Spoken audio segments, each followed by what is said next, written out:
Warning: the following video contains spoilers relating to the content in question. If you do not wish to be spoiled, click out of this video now. So after Andy Whitefield was diagnosed with cancer shortly after Season 1 of Spartacus was aired, Starz, the company that made the show, decided to make a prequel season solely concentrating on Spartacus and many other secondary characters before the events of Blood and Sand. In essence, Gods of the Arena was meant to provide a little more insight into the motivations and history of certain characters like Asher and Spartacus. And it also introduced a few new characters and also set up their arcs for Spartacus Vengeance, which is the next chronological season. Perhaps the most compelling insight is Spartacus's relationship with his own father, and how that turned him into the devious schemer we saw in Blood and Sand. Well, actually, it turns out he was always like that.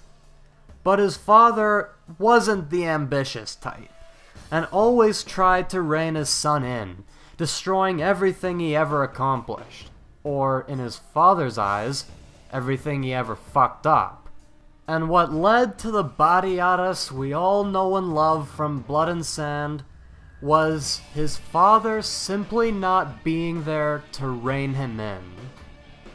Like, the whole time I was pretty much rooting for Spartacus against all the shit-grinning turds he goes up against, and I got pissed off every time his father came along and forced him to bow to the people who, like, piss in his face.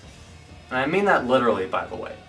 And actually, even in Blood and Sand, I was rooting for Spartacus against, like, the Magistrate and Salonius. Although, in Gods of the Arena, it's revealed that Spartacus and Salonius used to be best friends. Or, well, I don't know about best friends, but, you know, they were friends at the very least. And due to Spartacus just going too far and asking far too much of Salonius, well, then was born the rivalry you see in Blood and Sand. And watching Gods of the Arena completely changed my view of their relationship in Blood and Sand. Like, where I was rooting for Spartacus to crush Salonius before, now I feel only pity. And yeah, that's kind of what this season was meant to do. Provide information that might change your view on some characters, and set up certain plot lines for the next season. For example, Gannicus is a character that will be in the next season, but Gods of the Arena sets up his storyline for it. It also sets up Lucretia's storyline, in a moment where she reveals herself as the devious serpent that she really is. And that was a fantastic scene, by the way. Nothing much else to say, really. I mean, Gods of the Arena is basically, you know, it's a short 6-episode season that's meant to provide a little more background on some characters, make their motivations clearer, and set up some storylines for Season 2. And it's always great seeing more of Spartacus, especially his relationship with his father. Because God knows, we'll never see him again after this. And it was mainly made because they were waiting for Andy Whitefield to recover from his cancer. Though Andy sadly didn't recover and died in 2011.